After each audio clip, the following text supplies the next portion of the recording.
الحمدللہ رب العالمین والصلاة والسلام علی سید الانبیاء والمرسلین وعلی آلہ الطیبین الطاہرین اما بعد فاعوذ باللہ من الشیطان الرجیم بسم اللہ الرحمن الرحیم فقد لبثت فیکم عمرا من قبلہ افلا تعقلون صدق اللہ مولانا العظیم۔ محترم سامعین و حاضرین، السلام علیکم ورحمۃ اللہ وبرکاتہ۔ اللہ تعالیٰ کا احسان ہے کہ اس نے پھر ایک بار ہمیں سیرت النبی کے متعلق کچھ سیکھنے کے لیے یہاں جمع فرمایا ہے۔ اللہ رب العزت نے تمام مخلوقات میں انسانوں کو چنا اور تمام انسانوں میں سے انبیاء علیہ السلام کو چنا، تو تمام انسانوں میں بہترین انسان انبیاء ہوتے ہیں، اور تمام انبیاء میں سے سب سے بہترین جس کے اخلاق ہیں اور سب سے زیادہ بڑا جس کا مرتبہ ہے وہ رسول اللہ صلی اللہ علیہ وآلہ وسلم کی ذات اقدس ہے۔ حضور پاک صلی اللہ علیہ وسلم کی ذات میں اللہ تعالیٰ نے تمام انبیاء کے معجزات کو بھی جمع فرما دیا اور تمام انبیاء کے اخلاق کریمہ اور حسنہ کو بھی جمع فرما دیا۔ تو حضور صلی اللہ علیہ وسلم کی ذات وہ ذات ہے کہ پوری دنیا میں اس جیسی کوئی ذات نہیں، اور وہی ذات قابل اتباع ہے۔ وہ تمام انسانوں کے رول ماڈل ہیں اور ہر زمانے کے لیے رول ماڈل ہے، صرف ایک زمانے تک کے محدود نہیں۔ حضور صلی اللہ علیہ وسلم کی شریعت قیامت تک کے لیے ہے، قرآن قیامت تک کے لیے ہے، اسی طرح رسول اللہ صلی اللہ علیہ وسلم کی سیرت پر عمل بھی قیامت تک کے لیے ہے۔ حضور پاک صلی اللہ تعالی علیہ وسلم کی نبوت پر سب سے بڑی دلیل آپ علیہ السلام کی سیرت ہے۔ آپ علیہ السلام جب مکہ میں رہتے تھے تو 40 سال اعلان نبوت سے پہلے آپ نے قریش کے درمیان گزارے۔ ہر قبیلے کے ساتھ رسول اللہ صلی اللہ علیہ وسلم کی رشتہ داری تھی، تعلقات تھے۔ حضور صلی اللہ علیہ وسلم پورے قبیلے میں، پورے مکہ میں مشہور تھے کہ آپ سچے ہیں، آپ صادق ہیں، امین ہیں، امانت دار ہیں، کسی کو تکلیف نہیں دیتے تھے، بلکہ غریبوں کے غم گسار تھے، مسکینوں کے مددگار تھے۔ رسول اللہ صلی اللہ علیہ وسلم بیواؤں کی بھی مدد کرتے تھے، یتیموں کی پرورش کرتے تھے۔ غرض یہ کہ پورے ماحول میں جہاں قریش ہر قسم کی برائیوں میں ملوث تھے، رسول اللہ صلی اللہ علیہ وسلم کی ذات اقدس میں ہر قسم کی اچھائی موجود تھی۔ جب اعلان نبوت کی بات آئی، صفا پہاڑی پر جب آقا علیہ السلام نے اعلان نبوت سے پہلے قریش سے یہ اعتراف کروایا، پوچھا کہ تم مجھے کیسے سمجھتے ہو؟ تو قریش نے کہا کہ ہم آپ کو سچا سمجھتے ہیں، آپ سچے ہیں، آپ نے کبھی جھوٹ نہیں کہا۔ آپ نے فرمایا کہ اگر میں یہ کہوں کہ اس پہاڑی کے پیچھے ایک لشکر ہے جو پورے اسلحہ کے ساتھ، پوری فوج کے ساتھ، ہتھیاروں کے ساتھ لیس ہے اور وہ تم پر حملہ کرنے والا ہے، تو کیا تم مانو گے؟ تو کہنے لگے ہم بالکل مان لیں گے، آپ نے کبھی زندگی میں جھوٹ نہیں بولا۔ اس پر آقا علیہ السلام نے فرمایا کہ آگاہ ہو جاؤ، میں اللہ تعالیٰ کے عذاب سے تمہیں ڈراتا ہوں،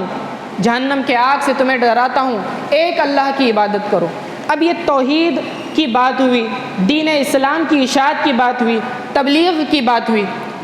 تو لوگوں نے جب اعتراض کرنا شروع کیا تو آقا علیہ السلام نے سب سے پہلے اپنی ذات اقدس کو لوگوں کے سامنے پیش کیا، اور اللہ تعالیٰ نے اسی کو سورہ یونس آیت نمبر 16 میں اس کی وضاحت کی اور بیان کیا کہ آپ فرما دیں اے حبیب صلی اللہ تعالیٰ علیہ وسلم، اگر اللہ نہ چاہتا تو اس قرآن کی آیتوں کو میں تم پر پڑھ کے تلاوت کر کے نہ سناتا، اور اگر اللہ نہ چاہتا تو اللہ جو ہے یہ نعمت تمہیں عطا ہی نہ کرتا، لیکن تم خود بھی جانتے ہو حقیقت یہ ہے کہ میں تمہارے درمیان عمر کا ایک بڑا حصہ گزار چکا ہوں، یعنی 40 سال کا عرصہ تمہارے درمیان بتا چکا ہوں، تم میری شخصیت سے واقف ہو، تم میری سیرت سے واقف ہو، تم میرے اخلاق، میرے کردار، میرے اطوار، میرے مزاج سے واقف ہو کہ میں کبھی جھوٹ نہیں بول سکتا، تو اس بات پہ یقین کرتے ہوئے جب ہم نے توحید کی دعوت دی ہے تو تمہیں چاہیے کہ تم اسے قبول کرو۔ افلا تعقلون، کیا تمہیں عقل نہیں ہے؟ کیا تم عقل نہیں رکھتے؟ یہ کامن سینس کی بات ہے کہ ایک آدمی جس نے 40 سال تمہارے درمیان بتائے، تم اس کے شب و روز جانتے ہو، اس کی محفلوں کو اور اکیلے پن کو جانتے ہو، سب کچھ تم نے دیکھا ہے، اس کے باوجود تم پھر کیسے انکار کر سکتے ہو؟ تو قرآن نے حضور پاک صلی اللہ علیہ وسلم کی سیرت اقدس کو رسول اللہ صلی اللہ علیہ وسلم کی نبوت کی دلیل بنایا کہ جب تم جانتے ہو میرے اخلاق ایسے ہیں تو پھر تم میری بات کا انکار کیسا کر سکتے ہو؟ میری بات کو تم سچا سمجھتے ہو، مجھے سچا سمجھتے ہو، تو جو میں کہہ رہا ہوں وہ بھی سچ ہے، اسلام بھی حق ہے، اللہ کا ایک ہونا بھی حق ہے، قرآن کا اللہ کی طرف سے ہونا بھی حق ہے۔ یہ اتنی بڑی دلیل اللہ رب العزت نے بیان فرمائی، سیرت اقدس کو لوگوں کے سامنے پیش کیا۔ آج ہم دیکھتے ہیں اسلام بدنام ہے، ہمارا معاشرہ پورا خراب ہے، لوگ اسلام پر طعنے کستے ہیں، رسول اللہ صلی اللہ علیہ وسلم کی ذات پر تہمتیں لگاتے ہیں۔ اس کی سب سے بڑی وجہ ہماری بے عملی ہے اور سیرت رسول صلی اللہ علیہ وسلم سے ہماری دوری ہے، کیونکہ غیر مسلم جب اسلام کو سیکھنا چاہتے ہیں تو براہ راست قرآن کی طرف نہیں جاتے، کتابوں کی طرف نہیں جاتے، ان کا فرسٹ پریفرنس یہ ہوتا ہے جو اسلام کے دعوے دار ہیں، جو اپنے آپ کو مسلمان کہتے ہیں، انہیں دیکھا جائے، پہلے دیکھیں تو مسلمان کیسے ہیں۔ جب وہ مسلمانوں کو دیکھتے ہیں تو مسلمانوں میں ہر طرح کی برائیاں اور پستی نظر آتی ہے، وہ کہتے ہیں کہ اگر مسلمان ہو کے یہ حال ہے تو ہم نے مسلمان نہیں ہونا۔ آج اسلام کی بدنامی کا ایک ذریعہ ہم خود بنے ہوئے ہیں، اور یہ سبب ہے رسول اللہ صلی اللہ علیہ وسلم سے دوری کا۔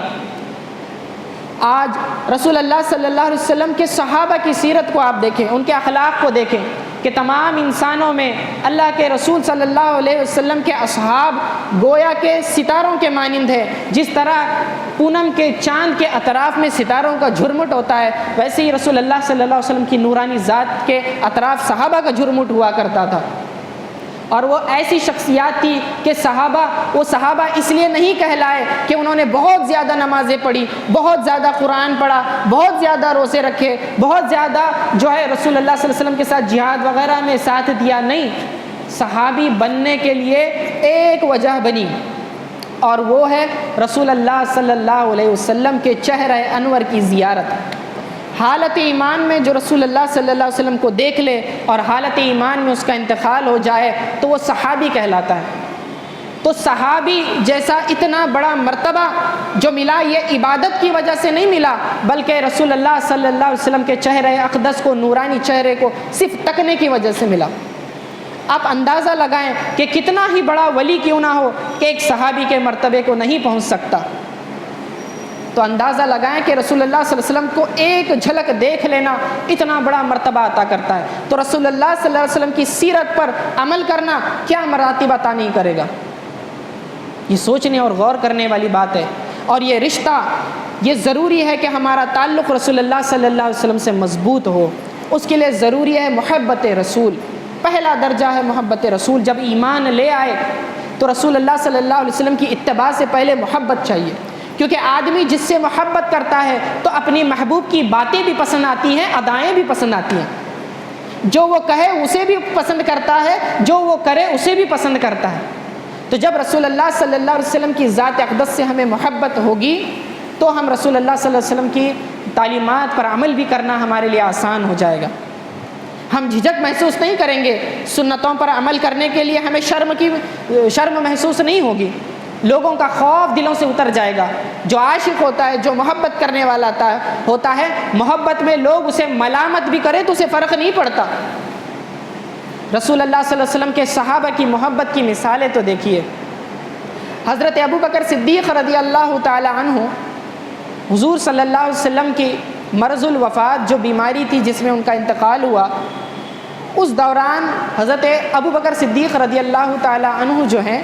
لوگوں کی امامت کیا کرتے تھے۔ اس حدیث کو امام بخاری نے روایت کیا ہے، امام مسلم نے روایت کیا ہے، بڑی بڑی کتابوں میں حدیث موجود ہے۔ حضرت انس رضی اللہ تعالیٰ عنہ اس کے راوی ہیں، فرماتے ہیں کہ ابوبکر صدیق رضی اللہ تعالیٰ عنہ ایک مرتبہ ہمیں نماز پڑھا رہے تھے، اور وہ پیر کا دن تھا، دوشنبے کا دن تھا۔ رسول اللہ صلی اللہ علیہ وسلم نے اپنے دروازے سے، حجرے سے پردہ ہٹایا اور تشریف لائے، اور دیکھا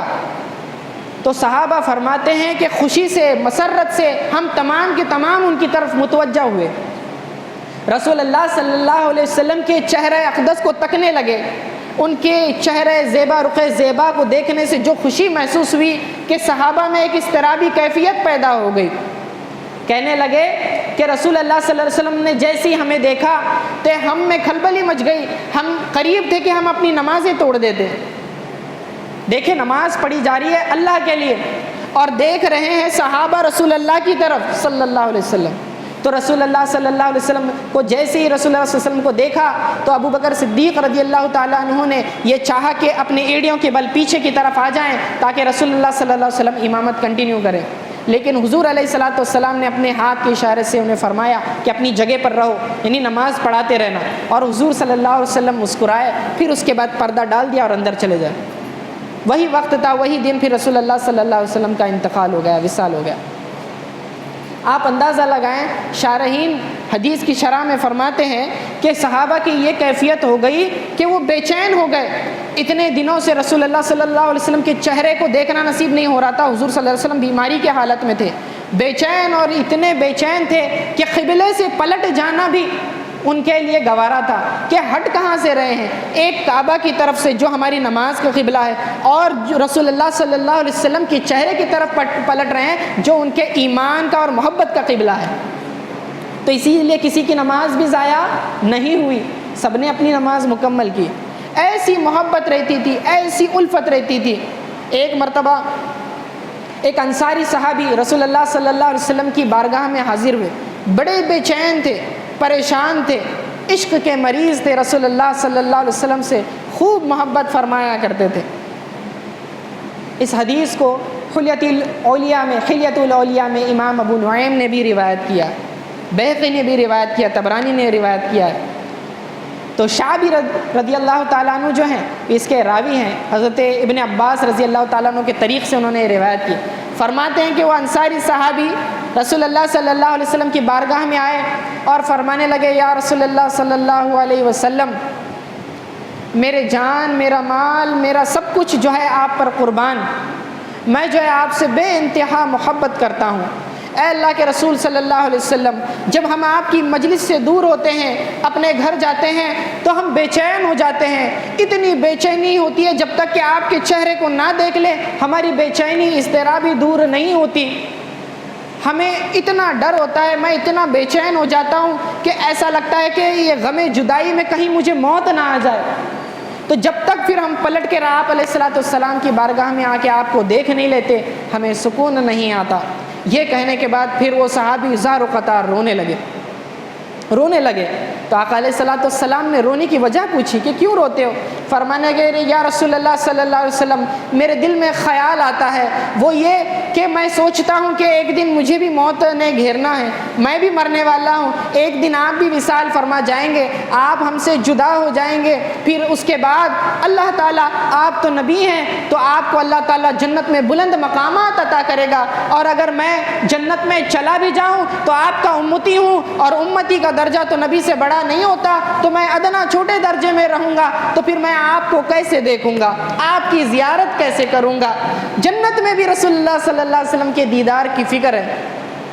آقا علیہ الصلوۃ والسلام خاموش رہے، آپ نے جواب نہ دیا، اس کا جواب اللہ نے دیا۔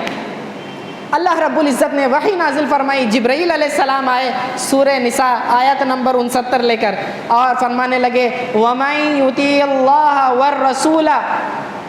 جس نے اللہ کی اطاعت کی اور رسول اللہ صلی اللہ علیہ وسلم کی اطاعت کی، وَمَن يُطِعِ اللَّهَ وَالرَّسُولَ، تو اس کے لیے کیا فرمایا؟ فَأُولَٰئِكَ مَعَ الَّذِينَ أَنْعَمَ اللَّهُ عَلَيْهِمْ، وہ لوگ ان لوگوں کے ساتھ ہوں گے جن پر اللہ تعالیٰ نے انعام فرمایا، من النبیین والصدیقین والشہداء والصالحین،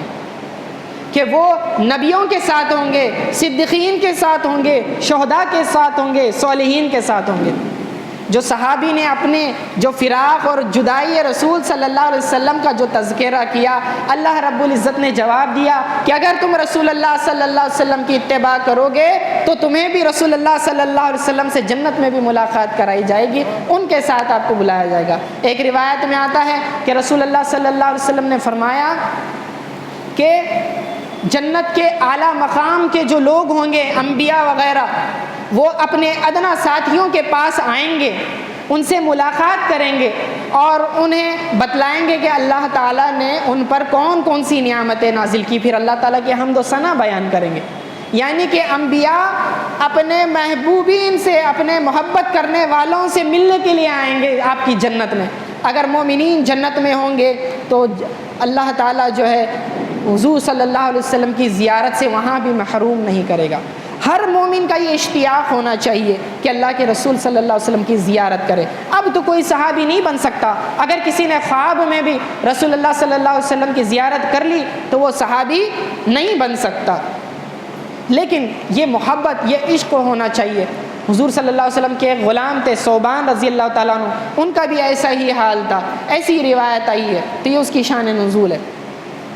آپ دیکھیں صحابہ اکرام کتنی محبت فرمایا کرتے تھے، ان جیسی محبت کی مثالیں نہیں ملتی۔